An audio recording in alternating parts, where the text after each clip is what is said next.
In the video, how small businesses need to do digital marketing to win in 2023. 2003 சிறு வணிகங்கள் வெற்றி பெற எப்படி டிஜிட்டல் மார்க்கெட்டிங் செய்ய வேண்டும் என்பதுதான். இந்த டிஜிட்டல் உலகில் 100 நிறுவனங்களில் 1% மட்டுமே வெற்றி பெறுகின்றன. ஏன்?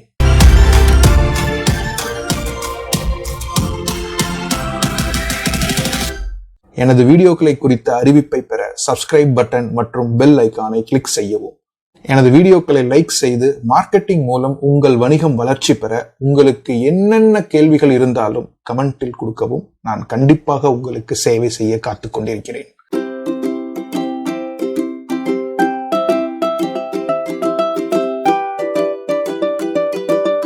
வாங்க வீடியோக்குள்ள போவோம். நம்மளோட ப்ராடக்ட்ஸ், நம்மளோட சர்வீசஸ் மார்க்கெட்டிங் பண்றதுக்கு முன்னாடி 3 விஷயங்களை நாம கருத்தில் கொள்ள வேண்டும். நீங்க மார்க்கெட்டிங்க்கு நீங்க எந்த பிளாட்ஃபார்ம்ஸ் வேணாலும் யூஸ் பண்ணலாங்க. ட்ரெடிஷனல் மார்க்கெட்டிங் ஆகட்டும், இல்ல டிஜிட்டல் மார்க்கெட்டிங் ஆகட்டும், அதெல்லாம் ஒரு விஷயமே இல்லை.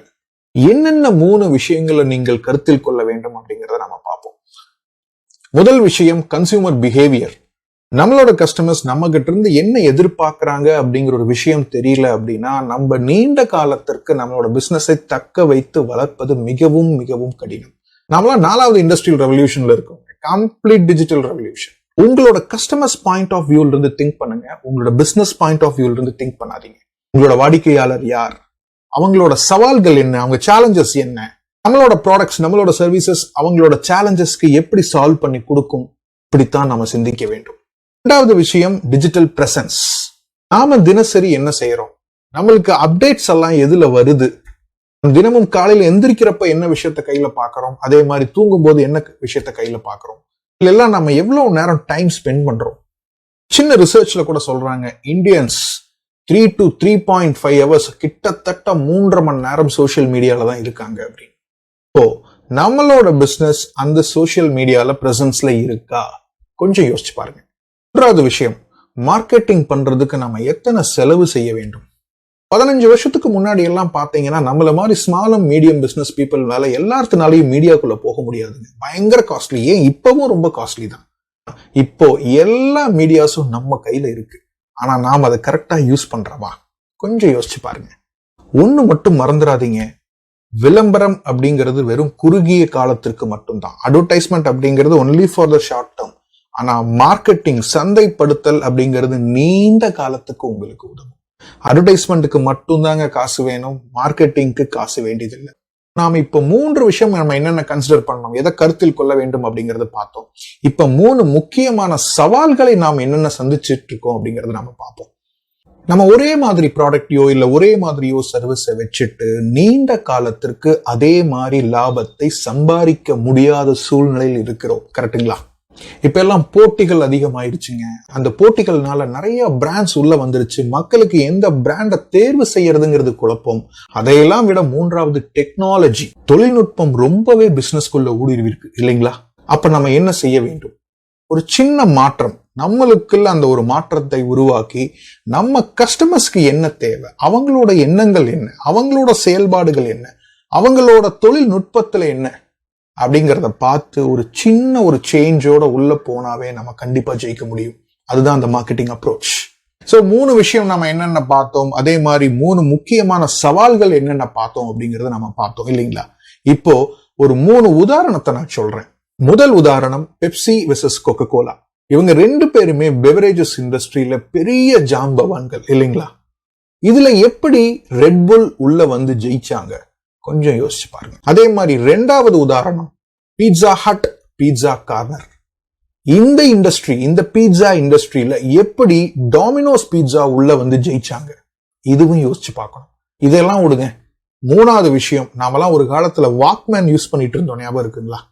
சோ ஒரு ஊருக்கு போறதா இருந்ததுன்னா வாக்மேன், அதோட சேர்ந்து ஒரு 10 கேசட்ஸ், ஹெட்போன் எல்லாமே கொண்டு போவோம். சோ ஒரு கேசட்டுக்குள்ள நம்ம எத்தனை பாட்டு, மேக்சிமம் ஒரு 30 பாட்டு தான் கேட்க முடியும். அதே மாதிரி அதுக்கு அடுத்த விஷயம் சிடி பிளேயர்னு ஒன்று வந்தது. சோ அதுக்கும் நம்ம சிடிஸ் எல்லாமே கொண்டு போகணும். அப்ப அந்த சிடிஸ்ல எத்தனை பாட்டு கேட்கலாம் அப்படின்னா ஒரு 180 இருந்து ஒரு 220 பாட்டு வரையில நம்ம கேட்கலாம். இதையெல்லாம் இருக்கிறப்போ எப்படி ஆப்பிள் ஐபாடு உள்ள வந்து ஜெயிச்சாங்க? முதல் உதாரணத்துல பெப்சி அண்ட் கோகோ கோலால ரெட்புல் எப்படி உள்ள வந்தாங்க அப்படின்னா எனர்ஜி ட்ரிங்க் அப்படிங்கிற ஒரே ஒரு கேப்ஷன் மார்க்கெட்டிங்னால தான். நீங்க ரெட்புல் எல்லா பக்கமும் பார்க்க முடியாது. பெப்சி, கோக் நீங்க எந்த ஒரு பேக்கரியில இருந்தீங்கனாலும் நீங்க பார்க்கலாம். ஆனா ரெட்புல் பெரிய பெரிய ஏர்போர்ட், பெரிய பெரிய ஸ்போர்ட்ஸ் ஷாப்ல மட்டும்தான் நீங்க ரெட்புல் பார்க்க முடியும். ஏன்னா அது எனர்ஜி ட்ரிங்க். இது எல்லாத்துக்கும் உரியறதில்ல, அவங்களுக்குன்னு ஒரு இலக்கு பார்வையாளர்கள் இருக்காங்க. அதனாலதான் அவங்க அவ்வளவு சக்சஸ் ரேட், அத்தனை மார்க்கெட் ஷேர் அந்த பெவரேஜஸ் இண்டஸ்ட்ரியில ஆல் ஓவர் த வேர்ல்டு வச்சிருக்காங்க. இரண்டாவது உதாரணம் பீட்சா ஹட் பீட்சா கார்னர். நார்மலா நினைச்சு பாருங்க, நாம போய் ஒரு பக்கம் பீட்சா ஆர்டர் பண்ணோம்னா மினிமம் 3/4 மணி நேரம்ல இருந்து 1 மணி நேரம் ஆகும். கரெக்டுங்களா? அந்த விஷயத்த அவங்க எடுத்து என்ன பண்ணாங்க அப்படின்னா, அவங்களோட மார்க்கெட்டிங் கேம்பெயின்ல 30 நிமிஷத்துல அந்த பீட்சா நீங்க எங்க இருந்தாலும் நாங்க டெலிவரி பண்றோம், ஃப்ரீயாக டெலிவரி பண்றோம். இன்கேஸ் 30 நிமிஷத்துக்கு மேல தாண்டி போச்சுன்னா அந்த பீட்சா உங்களுக்கு ஃப்ரீ. இப்படிங்கிற ஒரு கேம்பெயின் உலகத்தையே அப்படி ஃபுல்லா தலைகளை மாத்தி போட்டாங்க. ஏன்னா மக்கள் என்ன யோசிக்க ஆரம்பிச்சாங்கன்னா, நம்ம ஏன் போய் அவ்வளவு நேரம் டைம் வேஸ்ட் பண்ணணும், ஆர்டர் பண்ணிட்டு நம்ம வேலையை பார்ப்போம், பீட்சா அது பாட்டுக்கு வந்துடும், நம்ம பாட்டுக்கு சாப்பிட்டுட்டு போகலாம். சோ மக்களோட சேலஞ்சஸ் என்னவோ அதை ஃபேஸ் பண்ணி மார்க்கெட்டிங் கேம்பெயின் பண்ணாங்க. அதனால தான் டாமினோஸ் பீட்சா ஜெயிச்சாங்க. இதே மாதிரி மூணாவது மேன் ஆகட்டும், இல்ல சிடி பிளேயர் ஆகட்டும், இதெல்லாம் நம்ம கொண்டு போகணும்னா எத்தனை விஷயங்கள் நம்ம எடுத்துட்டு போக வேண்டியதா இருக்குது. பெரிய ஒரு வாக்மேன், அதுக்கு ஒரு ஹெட்போன், கேசட்ஸுங்க, அதே மாதிரி சிடி பிளேயர் எல்லாமே நம்ம கொண்டு போகணும் இல்லையா? அதனாலதான் ஐபாட் என்ன பண்ணாங்க அப்படின்னா, 1000 songs in your pocket அப்படிங்கிற ஒரே விஷயம்தான். இந்த ஐபாட் எவ்வளவு ஸ்லிம்மா கொடுத்தாங்கன்னு உங்களுக்கு எல்லாத்துக்குமே தெரியும். ஈஸியா நாம எங்க வேணாலும் டிராவலிங்க்கு கொண்டு போக முடியும். So 1000 songs in your pocket அப்படிங்கிற ஒரே விஷயம் தான் மாறிச்சு. ஸோ எல்லாத்துக்கிட்டையும் ப்ராடக்ட்ஸ் இருக்குது, எல்லாத்துக்கிட்டையும் சர்வீஸ் இருக்குது.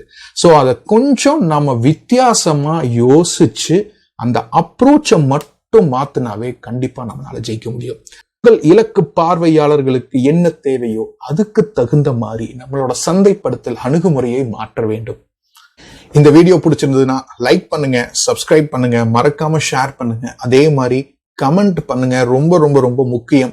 நீங்க என்ன எதிர்பார்க்கறீங்க உங்க பிசினஸுக்கு, மார்க்கெட்டிங்க்கு, கண்டிப்பா நான் உங்களுக்கு அடுத்த வீடியோல அதுக்கு சொல்யூஷனாவே நான் கொண்டு வரேன்.